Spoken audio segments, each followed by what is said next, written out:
everybody, this is Cerebral Paul with 4GQ TV. I am here with Carlo and three friends of ours. We have Billy, another Paul, and James, and they're going to talk about their project Keys to the Kingdom, and we're going to also find out a little bit about them as they go. Why are you pointing down and giving a thumbs up, Carlo? You're confusing the hell out of me. No, because they're below me, so it's Oh. kind of cool on them. Yeah. Take one. No, that's fine. Leave that. No, I'm serious. Leave that. That's funny. So let's start off. Who wants to take the lead here and tell us a little bit about the project here? Paul, you want to start? Paul's pretty good at Sure. introing the project. Sure. Yeah, the project that we're working on is called Keys to the Kingdom, and it is a Dollar Baby horror anthology. If you don't know what a Dollar Baby is a program that Stephen King started in the late 70s, and he continued all the way through just the end of 2024. So it recently ended. And we kind of, oh, I should tell you what it actually is. It's where he gave the rights to filmmakers, independent filmmakers, student filmmakers, to make an adaptation of one of his short stories if the rights weren't, owned by another company or whatever, right? If he still had the rights. So we decided that, hey, it would be pretty neat if we, wrote our own stories and put it into an anthology and got it out there for people to read, with the hopes that we can sort of, lovingly continue in the footsteps, follow in those footsteps, and give other independent filmmakers, student filmmakers, a chance to maybe adapt some of these stories someday. But realistically, the stories come first. If the adaptations ever happen, that'd be awesome. But that's kind of where we kicked it off, right, Billy? Yeah, Paul and I and James too, we're all Dollar Baby filmmakers. So we've made these movies based on Stephen King stories, and we all paid the crazy amount of $1 to get the rights to do it. And the community of Dollar Baby filmmakers just grew and grew and grew over the years and the decades that it was available. And so we all stuck together, pretty closely, and we all followed each other's careers, whether we stayed in the film business or veered off into other things. Everyone kind of knows what everyone's up to. And then when Paul and I met at the first ever King convention in Vegas last year, he reached out right after and said, I've got this idea to maybe get some Dollar Babies together and put together an anthology of original stories, because everyone that we've met, they're great storytellers, and there's a lot to mine there. And I thought it was such a great idea, and just sort of jumping off of the Dollar Baby bandwagon, said, like, why don't we make them Dollar Baby stories and try to continue that, like Paul was saying, kind of try to carry that on and pay it back, pay it forward to the upcoming filmmakers, and give them maybe a chance that we were lucky enough to have for a long time. So it's a project that we're both really excited about, and we're at a point now we're seeing it come together as a whole piece for the first time, and it's really exciting to see everyone's stories come through and get a bigger picture of what the book is going to be. How many Dollar Babies are actually involved in the stories in the book? I think it's 17 of us, actually. Wow. Mm-hmm. Yep. And we're going to be putting 19 stories into the book, but there are 17. And we originally had around I think we had 18, or maybe it was 19 at one point. And there were a few people who, for their own various reasons, had to step away from the project, which was, it was okay. This is something we're doing like sort of as a labor of love, So the door's open for anybody to step back in if they ever wanted to, or in the next volume, assuming if this volume takes off and takes us where we want to go. We've got big plans. Yeah. Now, So I might be mistaken, but this project is being crowdfunded, correct? Yes, it is sort of a crowdfunded type of thing. It's going through a website called Inkshares, and it's similar in crowdfunding, where people will help support the initial kickoff of the project. However, it's different from crowdfunding in the fact that you're not actually just donating money. You are actually just pre-ordering your copy of the book. Okay. Or several copies if you're interested in pre-ordering more than one. I think it's 3. If you do 3 or more copies, you actually get a special thanks in the book. Ooh. Nice. You get to be a super reader or whatever they call it on their Yeah. website. I can't remember right now. Something like that. There you go, Carlo. Your Christmas is set for the year. You can order a bunch of books. There you go. So the question I have for you guys on this is that, so you guys want to kind of continue the Dollar Baby program moving forward. And I know like Stephen King has exited for, he's been doing it a long time, and the people behind it, I think, also had other things going on and they had to leave it. So now you guys are kind of wanting to do like in the heart of the Stephen King Dollar Baby program in a sense, right? So is this going to be still Stephen King stories, or is this going to be new horror stories in anthologies? Well, this is all brand new stories written by us, people who brought Stephen King's stories to life, in one way or the other on the screen, the small screen or the big screen. But yeah, so great question, because we do get that sometimes. These are brand new stories, many of them written just specifically for this anthology. Oh, nice. So then my next question would be, if let's say you I'm throwing out an example because it's the easiest way for me to ask this.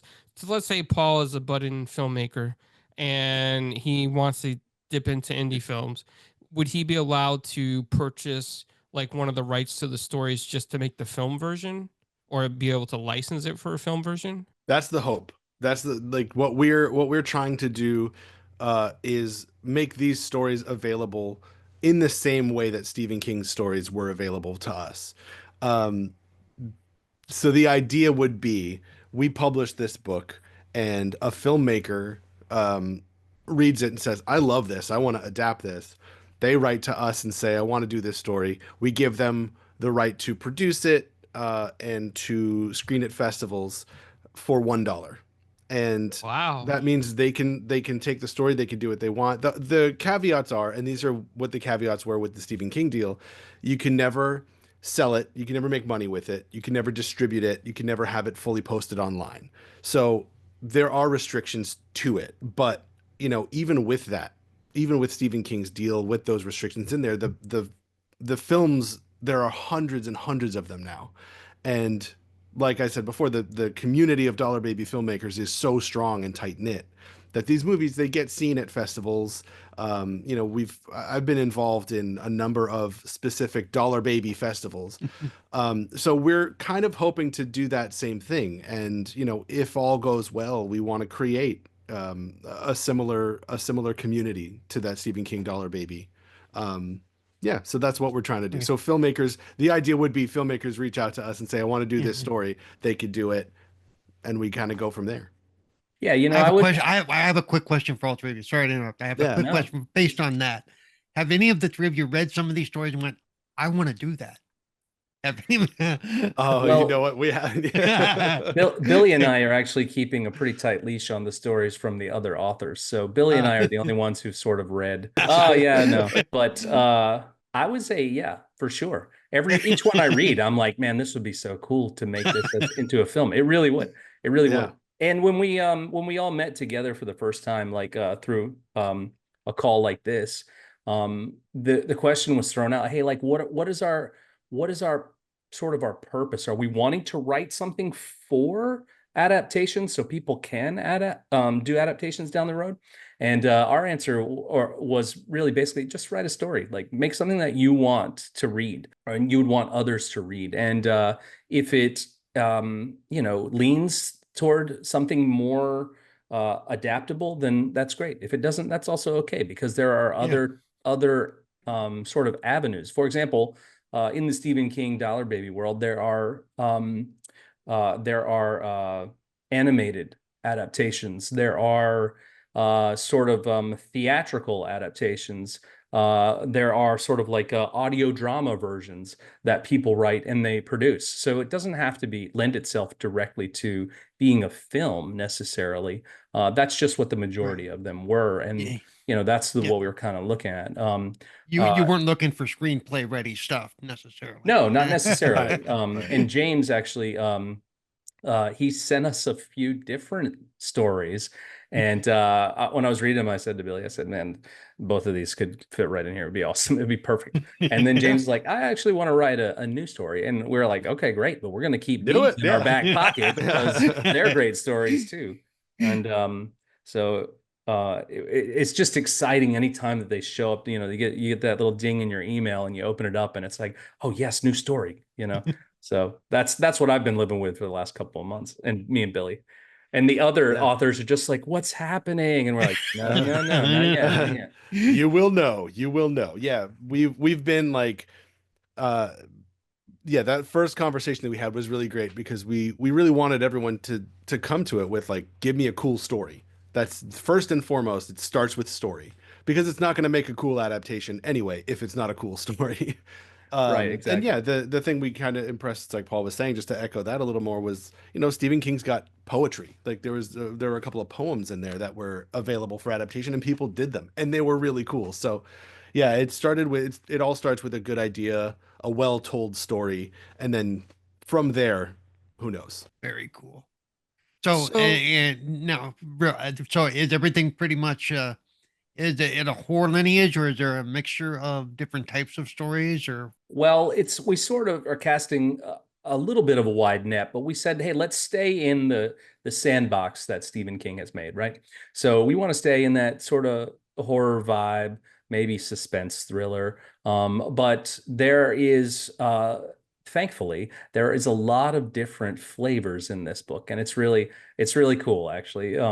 It's going to be, I was thinking about, I haven't even talked to Billy about this, but I think it's going to be kind of hard to sort of program, if you will, sort of lay out what story is going to go where, because that was going to be my next question. Yeah. The editing, the tone. It's like laying out an album. You want a really good song to kick it off, and you want a really good song to end it, and somewhere in the middle, got to go the rest of the stuff. Yeah. And we have so many great stories. It's going to be hard to decide, like, hey, which one is our closer here? You know, which one are we going to open it up with? Because they're just really all really unique, and they all stand out in different ways, you know. Yeah. And something that we had everybody do in the beginning, and James, you could speak on this too, like what your process was with this. We were like, hey, send us an idea, because we want to first of all, we just want to make sure that we don't have a bunch of overlap. You know, there's not 20 vampire stories, for example, or whatever. Thank you. Yeah, no, we don't need more of that. And I mean, that would have been okay. We would have just said, oh yeah, we picked the theme, it's vampires, you know. So, but you know, that was good because we wanted to make sure there wasn't a bunch of overlap. So like I said, you know, James, like, what was your process on walking through that, you know? Well, yeah, like you mentioned, and first of all, I think what is exciting for me as, you know, another Dollar Baby filmmaker who was invited to be a part of this process in this project, is that I've never been a published author. So for me, this is kind of a new adventure in a lot of different ways, beyond just being part of, you know, kind of the next legacy of the Dollar Baby program. But so yeah, so for me, you know, I've been kind of toying around with writing prose and short stories as like I guess in a way to cope with the long timeline that movies take. I think a lot of you will be familiar with that. So it's, for me, it was kind of this opportunity to kind of go, oh wow, I can actually, this is perfect timing for me, where I'm already kind of exploring this new mode of storytelling, and I get to be a part of something with a community that I've always, you know,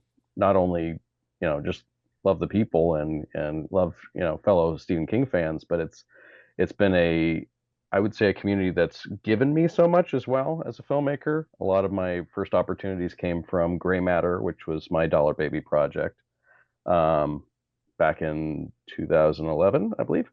According to the thing, it was posted 12 years ago, so I don't know how close that is too. Yeah. Yeah. No, it's you know, a lot of these, I mean, some go back to the 70s, as we've talked about. So that's like, yeah, I mean, Frank Darabont and The Woman in the Room is, I don't know if that's considered a proto Dollar Baby or the first, or however the history will record that. But coming back around to Keys to the Kingdom, it was, you know, really an exciting thing for me just personally. So yes, I had these stories that were these things that I was like, I don't even know if anybody will ever read these, because I'm just trying. I'm just playing in this new sandbox, right? Of using only words to tell a story, as opposed to, you know, images, pictures, sound, music, all the things we get to play with in movies. So I decided, I was like, well, I want to challenge myself, and so I started out on the path of writing Hope's Howl, which is a short story about a ski patroller named Pat Reagan. He works at a like mom and pop mountain resort that's just about to be taken over by one of these big corporations, which is a very contemporary thing that's happening in the ski world these days. And he gets this search and rescue call that he takes these all the time, but this one's special, and takes him in a new direction. He meets face to face with what I'm putting in the synopsis, a local legend, as I'm being a bit coy. But yeah, I wanted to kind of explore, you know, these sort of like, you know, snowbound adventure type of stories, with a little bit of a twist, we'll say. Yeah, So I noticed the way you emphasize special there, so I'm looking forward Yeah. to that. I have some questions. So the first question I have for you guys is, okay, so and this might help out maybe indie filmmakers that are like in school learning to make film and stuff. So they see your book, they like one of the stories, they reach out, they get the rights to make a film out of it for film festivals and such.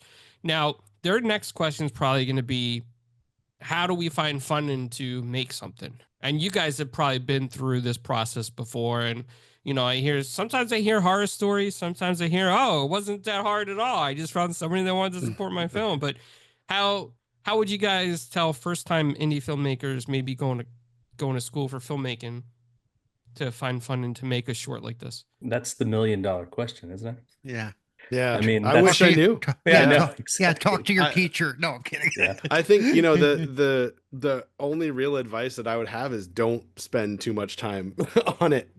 Only because, like, you know, I lived and worked in LA for about 15 years before I was able to get a movie off the ground. And even after working that long, making that many connections, getting the experience, you know, working toward a project, I still ended up funding it myself and putting forward, because there was just no way it was going to happen. And I had a very frank conversation with a producer friend of mine who I actually sat down with him, and I was pitching him another project, and he looked at the project, like $1 million budget. And he said, look, it's a cool project. You can absolutely, work to raise $1 million to make it, but it's going to take you a lot of time, and you're going to burn, you know, a year doing that. And then you're going to be beholden to the people giving you that money to make it the way they want to make it. And he said, or you just look at what you want to do next, which is write and direct a feature, and you do what you can with what you have, and, you know, look at the assets that you have. It's not just money, it's people, you know, it's a crew you can put together, it's equipment you have access to, it's land you have access to, buildings, anything, like, and just go and make a movie with that. He's like, use your storytelling abilities to sort of reverse engineer something and go make it. And that's what I ended up doing. Whether it's a good idea or not, I don't know, because, like, funding the movie myself, I did it once. I'm not going to do it again. Like, I've sort of learned my lesson. But at the same time, I look at that money not like money that I've lost, but more of an investment toward a film career. And, you know, I was lucky enough to be able to do that at the time, and it wasn't a lot, but it was a lot. Yeah. So it's tricky. I mean, film finance, I feel like so many people that I know are in the position of like, man, if I knew how to get funding, done, there's a movie, and it would be a good movie, because there's so much know-how and experience in filmmaking, but there's not a lot in getting funds together, or the back end of distribution. Those are two sort of difficult areas to navigate, and unless you have your people that you're in with, it's hard to say. We've spoken to other writers and directors, and they've said, you know, once I turned over the rights to the producer or whatever, they made a film that did not look like anything that I wanted it to look like, and they're actually not happy with what came out because they lost all control. You know. Yeah, it's difficult. I don't consider myself a control freak, but now going through the process, I'm like, I think I want to be in control of that. So James, you just created a movie as well called The Void. So you had to go through some sort of process for this. Do you have any recommendations for first-time filmmakers or kids in school studying First, it? hang on. First, we recommended you get the title of the movie correct, please. I thought I did. It wasn't called The Void. No, I didn't say that. You I did. said Call of the Void. Well, no, you didn't. But okay. Call of the Playback. Let's see Void. playback. Yeah. Well, Yeah. Call of the Void. Yes. All right, yeah. Say the title as many times as possible. I don't mind. Call of the Void. Yeah. At Apple TV, by the way. Pre-order now no longer pre-orders. Now No it's, longer pre-order. Yes. now real orders. Yay! Okay. So yes, financing is like, and I don't think that there is one way to do it. There isn't even maybe 6 ways to do it. There's as many ways to do it as there are people out there, I feel, because one, every film kind of requires different things. I think last time we got to speak together, this was before Call of the Void came out. I talked about how, you know, an entry level film or film budget really shouldn't be anything. Especially if you're doing a short film like we're talking about for Keys to the Kingdom, or for, you know, what we did for the Dollar Babies. It really is essentially, you know, the most of what Billy was talking about, where it's like you're not looking at like how much money in the bank, you're looking at camera, location, actors, crew, and you are just trying to make those things come together. Now, granted, the movie you make is going to, you know, look like a movie that's made for nothing, but the storytelling is what we're talking about, and that's really got to shine through, and maybe even be complemented by those limitations. In respect to like Call of the Void, you know, is my second feature. Definitely not an entry level budget, not a huge budget. Still a lot of, you know, I have a lot of responsibility there. I had a lot of freedom too, but it was definitely, you know, kind of this patchwork quilt of financing and trying to, you know, make sure that the budget suited the film we were trying to make. And it looks very different from Gray Matter, which was literally I'm in college working with other college students, and my producer had I think she had a house that a family member was in between renting, so they were about to like repaint everything. So we had an opportunity for like a week. I mean, we shot like 2 days, I think, the whole movie. But we basically shot out the house in a day and a half, and it was like, okay, we got it. We have. Hey, we're gonna put garbage all over Yeah. your house, but we promise we'll clean it up when we're done.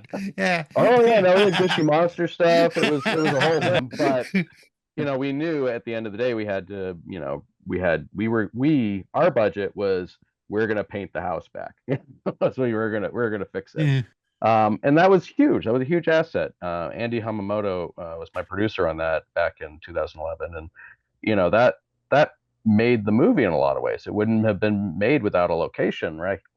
Excuse me. So it's very much, you know, that is, I think, essential to this discussion beyond, you know, actually, you know, chasing down dollars and chasing down investors and, you know, taking out bank loans and and you know, all that stuff, which is, I mean, that's the reality. That's the part of this question that we don't really talk about, is like you have to actually do a lot of retail like fundraising to make these movies, but it's kind of boring.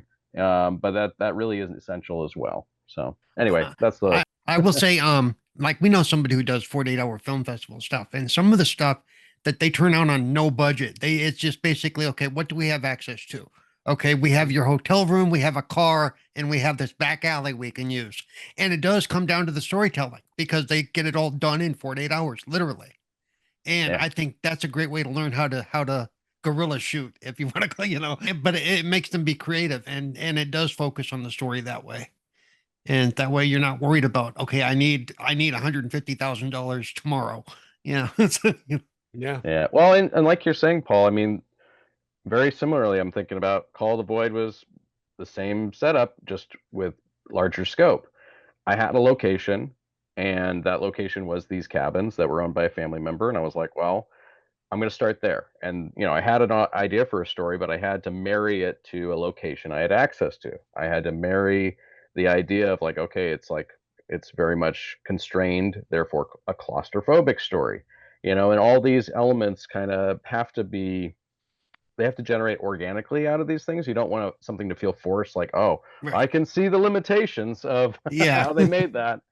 You want it to be essential to the story and everything. You don't want it to be, you know, something that was oppressed upon the story.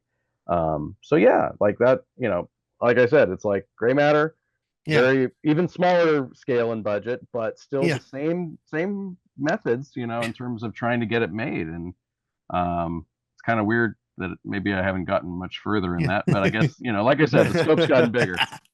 To me, it seems like you adjust the story to fit your what you have access to, not the other way around. Yeah, You know. yeah. I mean, you don't want to just write to, like, some people will find that pretty stifling, right? To just say, No, like, but oh, but I mean, yeah. like let's say with one of these short stories in this book, somebody says, "Oh, I want to do this, but I don't have access to this kind of building, but I do here, so we can do with a little tweaking and save Yeah. hundreds of thousands of dollars or whatever." You know. Yeah, well, I mean, in like for gray matter, for Yeah. instance, you know, I love that story, and I really resonated with the father and son relationship that was in that story.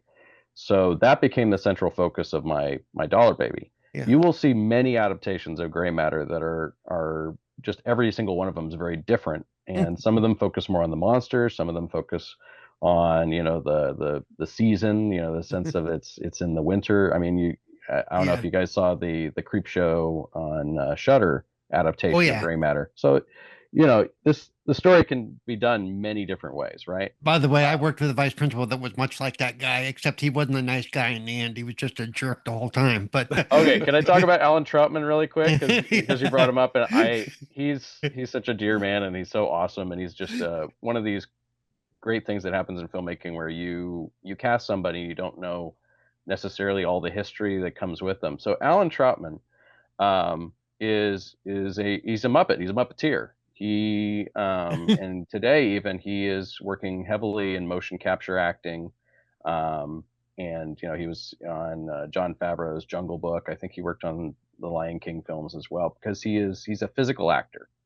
Well, I didn't know this when I hired him, but he was the Tar Man from Return of the Living Dead, which is a Wow. movie I love, and that was That's such why an I know the exciting. name. That's why I know the name. Yeah. Holy Yeah, cow. he is Tar Man, and I didn't know that hiring him. I hired him because this is gonna kind of resonate with what you're saying.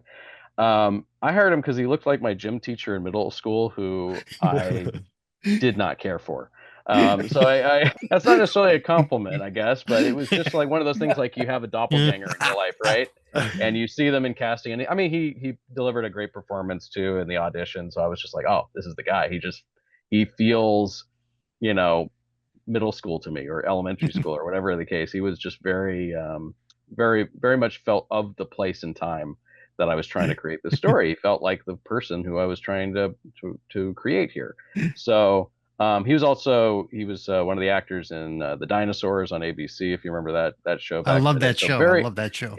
so deep into the whole Jim Henson world, which I'm also a huge Muppets fan. So it's like, yeah, I don't know. It's just one of those cool things that happens, and then you meet somebody, you work with them, and then you discover, oh wait, I did not know any of that backstory. And ever since, we've kept in touch, and it's like he's always been kind of like one of my touchstones, and you know, I don't know, a part of my childhood that I always loved. So. And That's then awesome. the next question I have for you guys is that, okay, so for the anthology and the stories in the book, is there a set page length that they have to be, like how many pages, or is it just whatever the author decides and you guys accept it? Well, we actually gave them a word count. So the word count is from about 3,000 words to about 15,000 words. We said somewhere in that ballpark would be great. So page count is hard to think of in terms of books, because books are made in different sizes, you know, so the page count can change. So I think that if you're thinking in terms of manuscript pages, not necessarily a book, but like, you know, eight and a half by 11 pages, that's maybe like 50 something pages or something for the longest ones. So that's about where we are with the longest stories. Yeah, we're getting stuff that are running that full range too. Like we've gotten really short ones, and we've gotten some pretty long ones. So it'll be a hefty book by the time we're done with it. Yes, it's gonna be a big book. Yeah. So. Yeah. coffee table book, the entire coffee table. Just gonna... Yeah, I don't think it's going to be like a Stephen King doorstop, but you know, it's Oh, I still gonna remember be a the big first book. time I picked up it. Holy crap! Oh yeah, And Under the Dome is like that. Yeah. that wide. yeah. I gotta get my submissions, and then the Legend of Cowboy Pineapple Paw. Oh, and stop! Vampire No, no. Pineapple Paw. No. God. Pineapple pizza paw. No, Yes, no. yes, you got it. You got it. That's it right there. James, I will hunt you down. I swear to God. I know you live, and I know you live up in the hills. I can lose a body up there just as good as anybody. So you know. Now that sounds like an interesting story. So you take Between Paul 3,000 here. and 15,000, you know. Yeah, there It'll you go. work, yeah. Pineapple makes him go crazy. You get, that's part of the story. He goes crazy with pineapples, like The Shining, but it's Paul. Volume 2 written all over it right there. Yep. So when you wanted to do this project and you approached everybody and everybody got on board, how long did it take from the inception, like the first idea, to actually getting this far where you are now with, like, I believe you said Inkshares? Yeah. Inkshares.com. It's been fast. Like, Yeah. We chatted. What did we? It was right after King Con, like maybe less than a week after King Con was done, with the end of October. Like early November, maybe or so, when we the idea really started, sort of, the ball started rolling. Billy and I started talking about it seriously. So, and then what is this now? April, when we're recording this? Yeah. End of April. Yeah. So near the end of April. So what is that? I don't know, math. I write, I don't math. You know what I mean? Like 6 months, like six months. Wow, But, like, you've done all this in 6 months. Got it- together, got the group together. Wow, that's Yeah, that's we actually really were- impressive. we were sort of surprised when we suddenly had 17 authors that we were in a group with, and we were like, we're here already. And yeah, I think we even had a moment where we were saying, like, well, we're moving really fast through this. Yeah. And we were laying out timelines for everyone, and when we would get drafts in, and I was surprised when we started the writing process, and we were like, oh, we're already writing this thing. Cool. Like, so yeah, it came together quickly, and that just speaks a lot to the Dollar Baby community, because everyone we reached out to was, not only on board but excited about it, because it was an interesting opportunity for everyone. A couple people like James haven't been published before, but it's a really great opportunity for everyone to do this together for the first time. Like, Paul and I have been published before. Like, we were actually, I think one of the things that spawned this project was that we were in an anthology together before it. It has nothing to do with Stephen King Dollar Baby stuff, but we just happened to both have stories in this other anthology. And so it's exciting for us because we had so much fun with that one. And so to put our own thing out there in the same vein is really exciting. But anyway, I'm sort of pontificating a little, but like to get everyone together so quickly, it really does just speak to how collaborative everyone in the Dollar Baby community is, and how excited we all are to see each other do some more work. Yeah. And actually, you partially answered one of my questions I was going to ask, because James mentioned that he had never been writing before. You mentioned that you and Paul had. Mhm. So what about so do you all have stories within this book, or are you just kind of overseeing it? Billy and I are going to have stories. Yeah. In fact, we do a live stream every single Wednesday, and we're sort of introducing each story every week. Ooh, nice. So one of mine has been introduced so far, and none of Billy's yet, or Billy's hasn't yet. Let me put Yeah, we haven't done mine yet. Look, none of Billy's yet. No, Yeah. Sorry, Billy. That's okay. We're saving the best for last, Yeah. Ooh. Yeah. So that's why fired. you're going. Shots fired. Yeah. That's why you're going next week. I'm just kidding.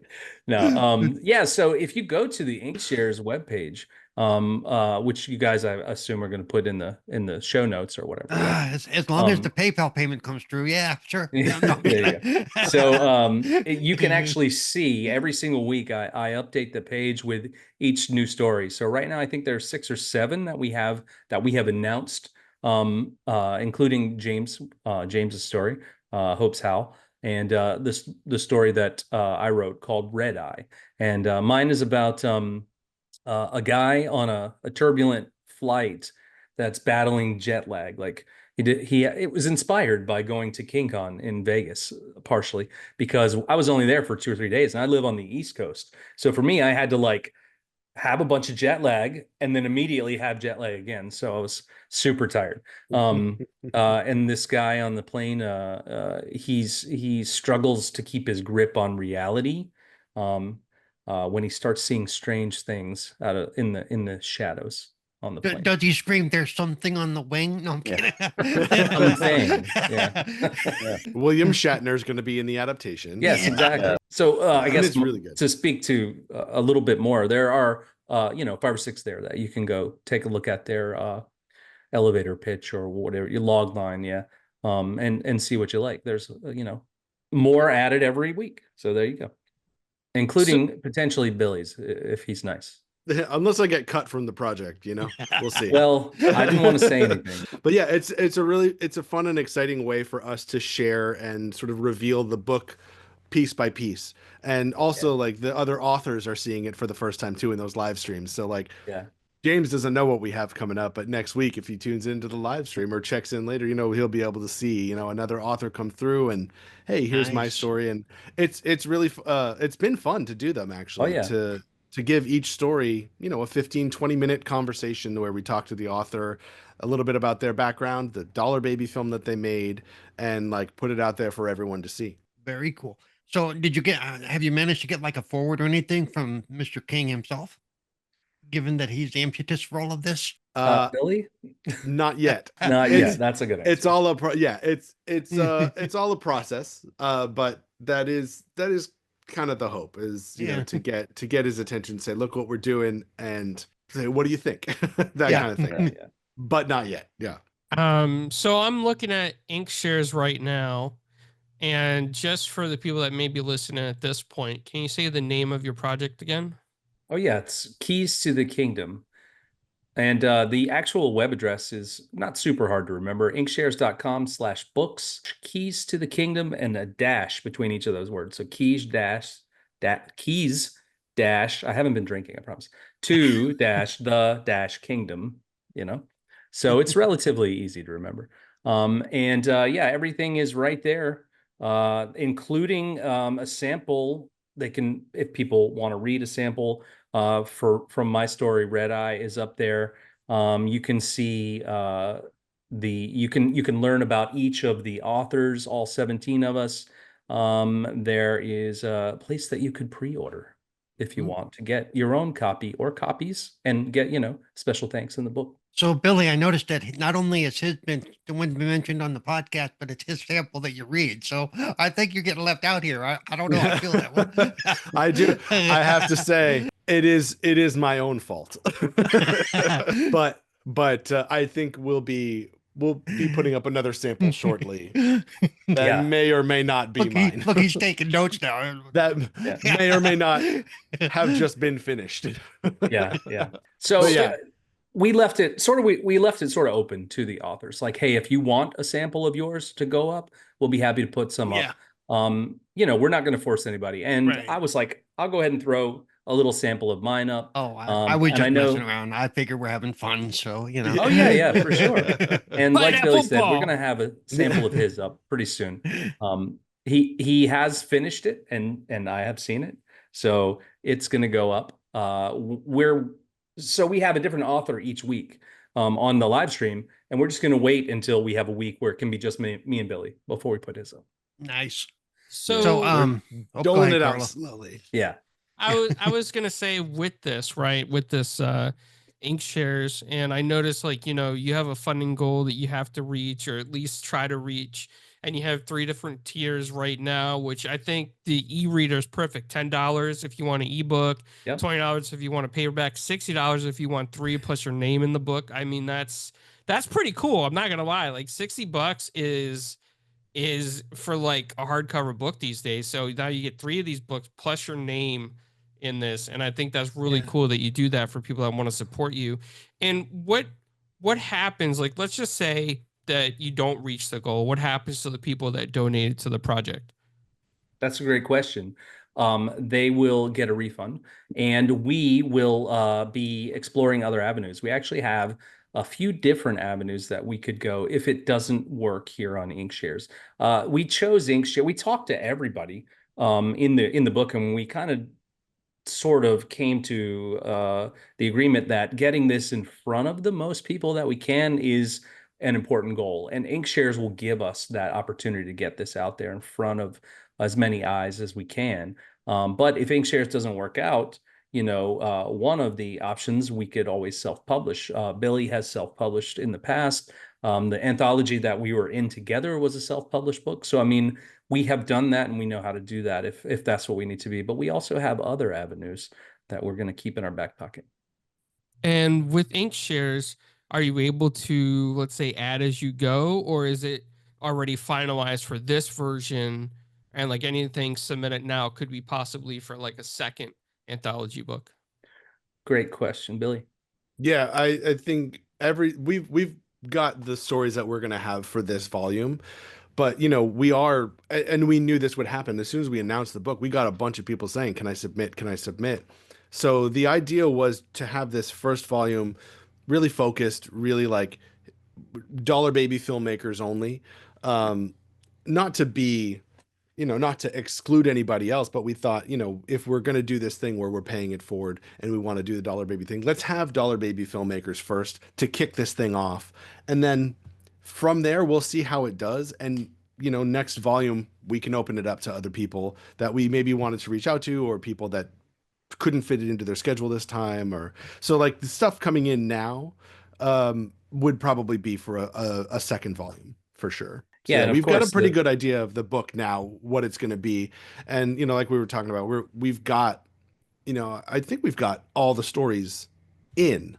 And so, or at least all the like rough drafts or ideas in, so we kind of see what the book's going to be in total. And it's already pretty hefty. So I think anything coming in at this point would be maybe too much, but yeah, like, like I said, we're doling out the information slowly so that everyone kind of gets this bigger picture. So yeah, we won't be changing out any of the stories at this point for this first volume. But yeah, second volume, I mean, assuming that this one gets out there and it has good reception and everything, the second volume is the long-term plan, like and even potentially beyond a second volume. But the long-term plan is that we would like to build sort of a catalog of things that we can sort of, continue on with the legacy of what we got to partake in the Dollar Baby community, not community, but the Stephen King Dollar Baby, what he offered. And speaking of community, the Dollar Baby community has been fantastic. Like there are, hundreds of these films that have been made and hundreds of different directors and writers, and it runs the gamut of filmmaking, right? So there's lots and lots of people who are just awesome people, and they're really supportive and they want to see this succeed. So good. Yeah. I'm looking forward to it. I gotta say, if I get the $60 3-book version, I want the whole, I want cerebral and in quotation marks in my full name. So it says cerebral Paul, whatever. I just, the whole thing. Done. Whatever you want, man. Yeah. Whatever you want. And listen, I'll just go ahead and say now, if someone purchases something like, I don't know, a crazy amount, 10 books, I'll go ahead and change my main character to your name. To your name. Then you can be a character in one of them. So wait, you're saying all I gotta do is just throw some money and I can have a character called Pineapple Paul? No. No. 100%. That's exactly what I'm saying. Let's make it happen. As long as he's the killer, okay? At that point, it's got to be the killer, all right? And I think that maybe we could convince some other people to do the same thing, right, Billy? 100%, yes. 100%. Yes. You're helping making this a reality. I'll kill you off or let you be the hero. Yeah. All right, Paris, if you're watching this, Pineapple Paw right there.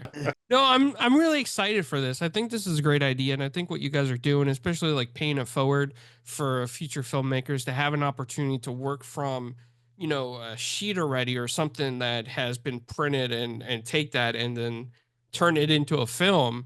It gives them an opportunity to showcase potential talent or get to film festivals, whatever it might be, or even students in general. I think it's very important for upcoming filmmakers to experience these things and try their hands at different things. And in this book, there's like so many different stories that potentially they could choose from if they're not already taken. So it's perfect for like class projects and film school. I just think this is a really great thing that you guys are doing. And we have interviewed, James as well, who's Dollar Baby, and then also Julia Marchese. So like this is a really cool thing. And I can't stop saying that. It just is really cool. And she has growing a up, story in the book too. Oh, cool. yeah, I saw that. Yeah. Saw that. Yep. It's soon to be about Pineapple Paul. Yep. So, but he brings up a point. So because like multiple versions of the same story have been done, as far as like, are you guys limited to like only, if somebody wants to buy the story to do that you're only going to say, okay, that one's been sold, or are you going to, hey, go for it? You're going to, as many people want to do the story, can do the story. Well, there's going to be a non-exclusive kind of expiration date. Right. So the contract that we had was a 1-year contract. So we had to get everything off the ground and filmed and finished in 1 year. And then the rights revert back. And so they could sell to somebody else for $1, Are you going to, so you guys are going to do kind of the same thing? We're going to model off of what we used. And it may look a little different in the end. I mean, but right now our general idea is using that as a template. Yeah.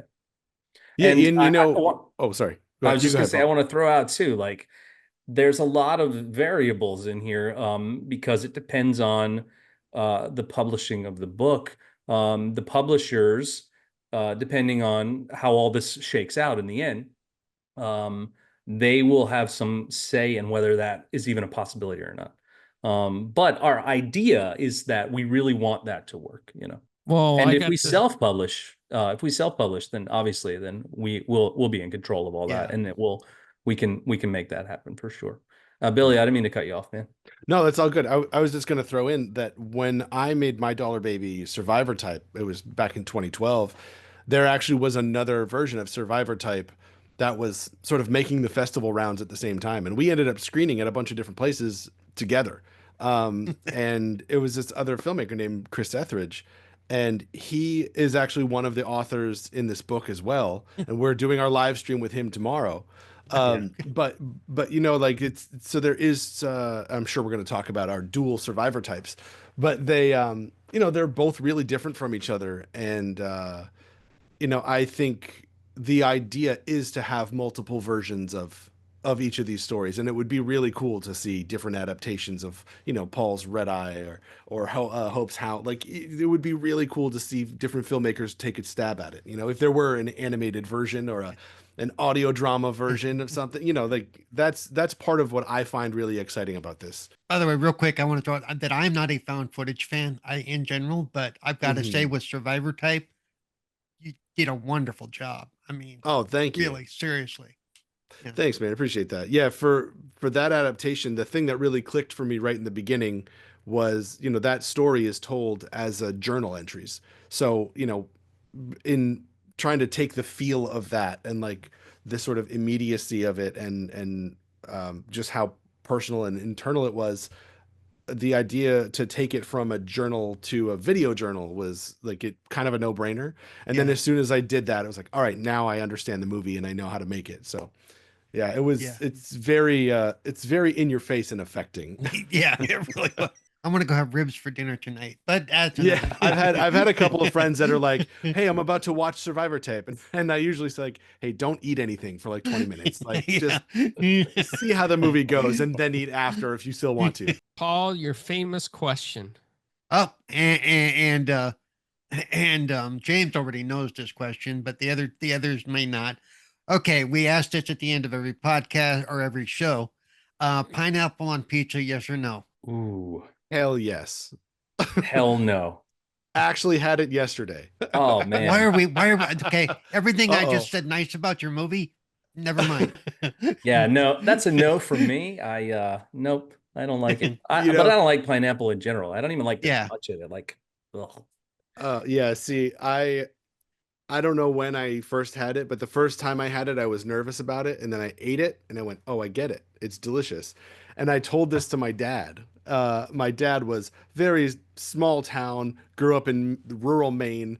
I ordered pineapple pizza in front of him, and he goes, I thought I raised you better than that. I like your dad, Billy. Oh no! I like your dad. Oh no! Yeah, I do too. I do too. I think Paul and I should go out Yeah. to dinner with your dad. You know, I've had people order that pizza sitting at the same table. Like, oh, you got to go eat somewhere else. I don't find an open table because you ain't staying here. Yeah. All right, I'm not that bad. My wife enjoys it. So sometimes I'm like, you just get what you want and I'll get what I want. That's you know? right. So- None of Don't this put ta- half and half on a pizza. Yeah, none of that. Not with pineapple. Not with because pineapple. You can't It's do going to that. bleed over to the other side. Don't do that. Exactly. James, All right. James, help me out here. Like I said, I would be remiss because I've had a pizza at California Pizza Kitchen, the Thai Crunch pizza, and lo and behold, it is improved by having those thin slices of pineapple on it. Can't undo it. It was delicious, and there you go. See, just because you answered like that, your connection's getting choppy. See, even the internet Yeah. gods know. so now this is the part where I'd like to say the weirdest toppings we ever heard. So I'm just gonna let you know, sauerkraut on pizza has been the most I don't- unique one so oops. far. Who says that? I wasn't there for that interview. Thank God. Yikes. So he's a well-known voice actor in California. He also did Jay Leno's show. He did the announcement for like Jay Leno coming on. Gary Wingert. I used to call him Wally when I met him at a No, convention. Wally. And he's like, "Who's Wally? I don't know Wally." I was like, "Oh, Gary, it's okay." But we also have a very unique take from somebody on this panel that's right next It's to not me. from me. It's from Lemon. From, But you tried it, and I now and it's and edible. now- Okay, it's good. and now you've become Yeah. associated Okay, with it. apparently, Accept it. Just accept okay, it. now apparently in Brownsville, New York, some of the pizza Very places, small town, like this big. yeah, some of the pizza places will put One pizza place. spicy brown deli mustard on their pepperoni pizza, and it actually works. Oh, I okay. would try it. I would try it. James Yeah. is like, no, Good job, Billy. I can't guarantee I would try a second bite, but I'm No, intrigued it enough to try actually it. works pretty well. It actually Yeah. works pretty well. When I was in New York, I was there for premiering a movie, so I was like out celebrating all night. It was like 4 o'clock in the morning, and my friend who was from there was like, "We got to go to this place, Artichoke," and it was this place open till God knows when.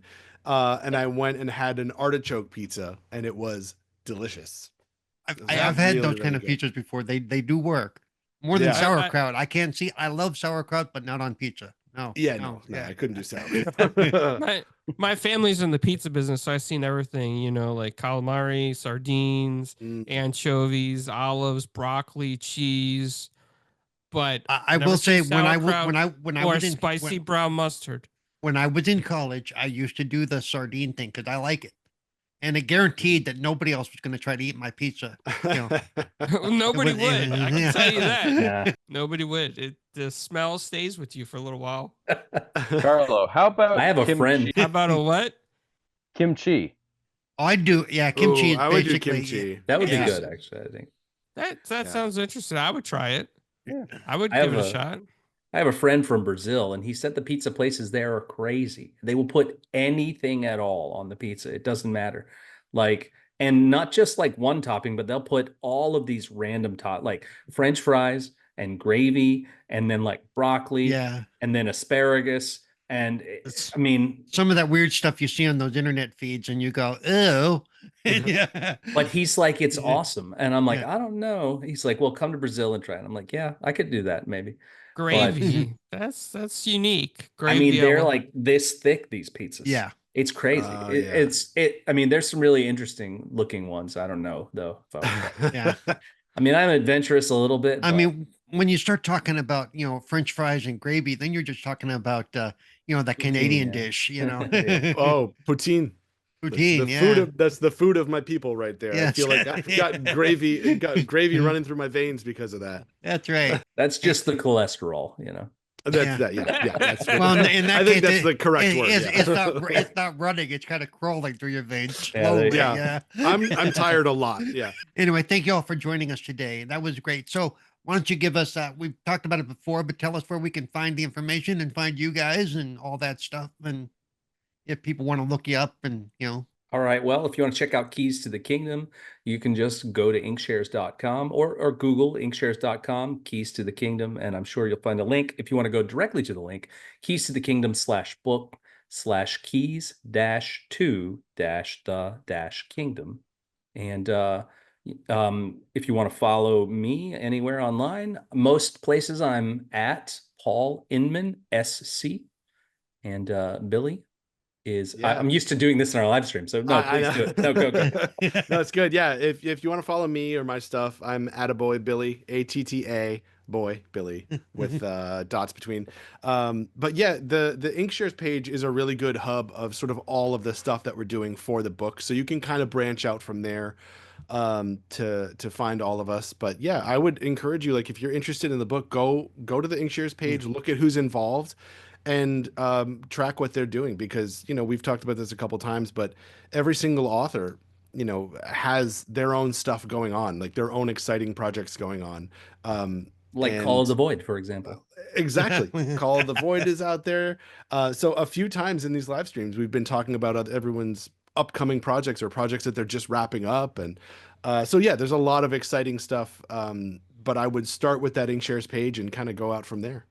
Yeah, and if you want to come to the live stream, it is 8 p.m. on Wednesdays, Eastern, 8 p.m. Eastern, 5 p.m. Pacific, and the link is on the Inkshares page for YouTube, or if you do Facebook, we stream to both of those places. So I want to do a call to action. So anybody listening later on or on a podcast feed, definitely go check this out. They have, I'm taking a look at the dates here, and it looks like you have another 48 days left on this, and this is a great project to pay it forward. So if you're into horror, you're into suspense, you're into stuff like this, and you want to keep these programs alive, go support this book so that future independent filmmakers can get an opportunity to make something unique and run it at festivals and other places that they can post it. So check this out, go support it.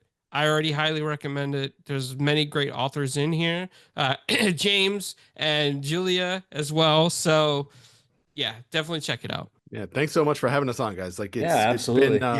It's been really exciting. It's been exciting to get the book out there, and every time there's people behind it supporting it, it just gives me that warm, fuzzy feeling of community. It really so I does. appreciate it. Yeah, thanks so much. Yeah, Thank you. Thank you for coming again, and thank you.